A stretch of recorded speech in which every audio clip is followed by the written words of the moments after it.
So hello guys, in this video I will show you how to connect Microsoft Contacts on Zoho CRM platform. So for that you will need to open any web browser on your computer and then search Zoho CRM.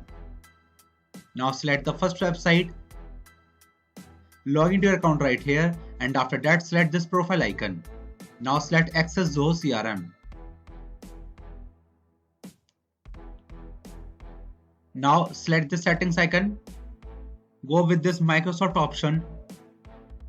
Now select this button right here. Enter your Microsoft account and now select all of these details which they are asking to you, and after finishing that just select this button right here, and now you guys have successfully connected Microsoft Contacts with your Zoho CRM account. So that's it for the video guys. If you find this video helpful, then make sure to share it with your friends and also subscribe to our channel for more such videos. And thanks for watching.